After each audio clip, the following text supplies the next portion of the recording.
proclaim them, but I would say in that respect that my ideas can be condensed into a simple sentence written by two men who are very discredited today, Karl Marx and Felix Engels, who say that it should be, at least in my opinion, we should have that sentence in our lapel, and the ladies should have it as a necklace. And the sentence says this. It's from The Sacred Family, a book entitled The Sacred Family, written by Marx and Engels, the Holy Family. And listen carefully, because of everything that I've said tonight. If you forget everything, but you remember these words, I will be so happy. I don't want you to remember anything of mine in your recollection, but if you retain this sentence, I will feel that it was worthwhile my coming here. Now, pay attention.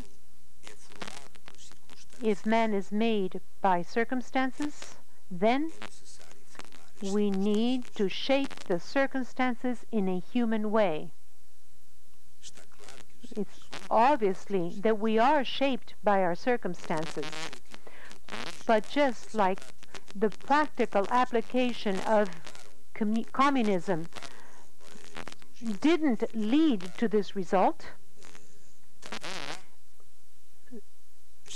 there the circumstances that should have shaped people were not human in many cases, in too many cases.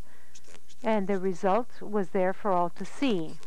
But also, don't tell me that these circumstances that capitalism shapes in its different masks, from the primitive capitalism until neoliberalism, don't tell me that the circumstances shaped by capitalism are human, because they're not. So when I earlier spoke of an ethical sense of being, really that's the heart of everything. Possibly neither Marx nor Engels, who wrote so much, may have realized the vital importance of these simple words. If man is shaped by circumstances, then we need to shape the circumstances in a human way. It's so simple. It is so simple, and yet it seems to be so difficult. It's so simple, but it seems to be impossible.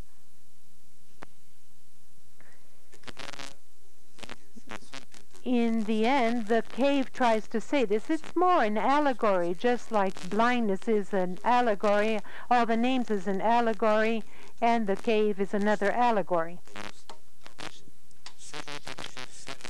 Maybe allegories are necessary again, so that they will allow us to really get the deep sense of things.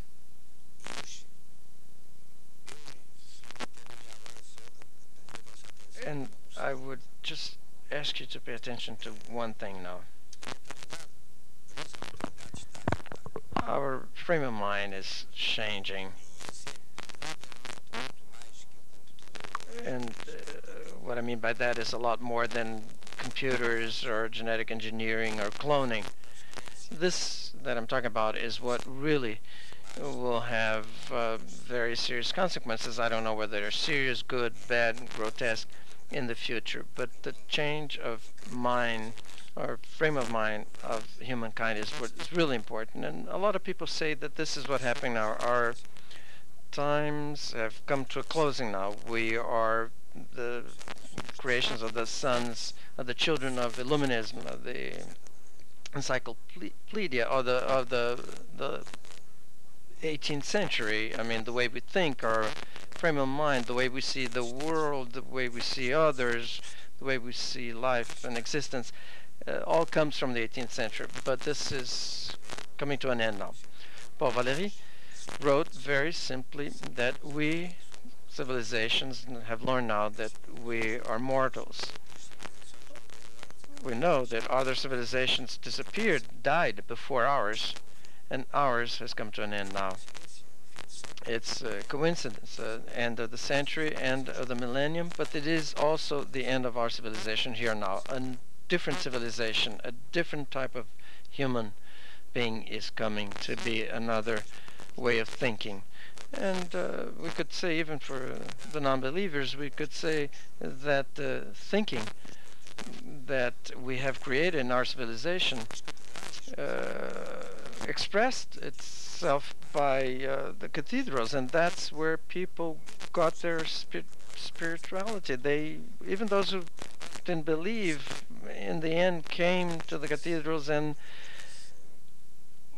received from this form of creating, or to feed the soul of the human beings. We could also be a result of that. Even I, a non-believer, am a Christian in the end. Couldn't be anything else.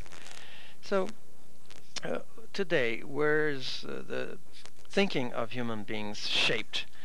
In the malls, in the shopping malls. Don't ever doubt that. I mean, today, the youth that, and they're not the only ones to go to shopping malls, but the youth really are shaping their thinking in these shopping malls. I'm not saying that this is bad or good. I just watch it. I just realize that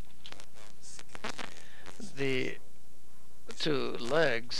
other two legs that also lead us or take us to the forming our spirit, our mind, are three legs actually that shape our thinking.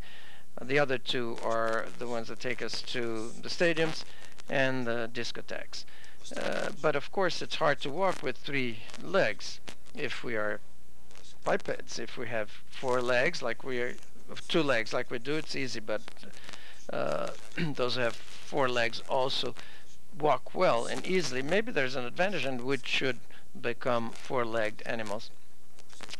But now, if we could add another leg to the other three that I mentioned, we could add a fourth leg, thinking, just thinking, reasoning. That's as simple as that. We have a mind, we have a brain that took millions of years to get to the shape it has now. So we have the instrument necessary for thinking. Anthropologists say that one of the creators of the brain is the hand. The hand in a certain way shaped the brain throughout all these years. So since we have a brain, I don't think it would be a bad idea to make it work and think. And in a bank like this one, where of course there's no shopping mall inside this bank, I suppose, and there's no discotheque or no right here, and there's no stadium in this bank. Well, maybe there could be a tennis court here in the bank for those who can play it.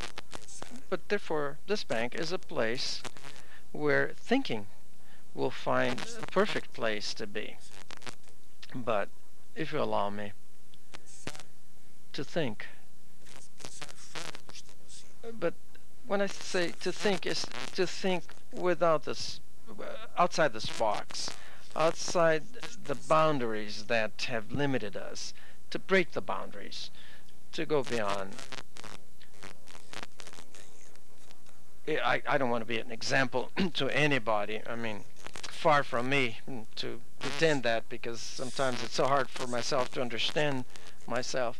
But if anybody asks me, and this will be the end of this talk, how do you define yourself now at this phase of your life? I would say the older you get, the freer you get. And the freer you get, the more radical you get. That's all.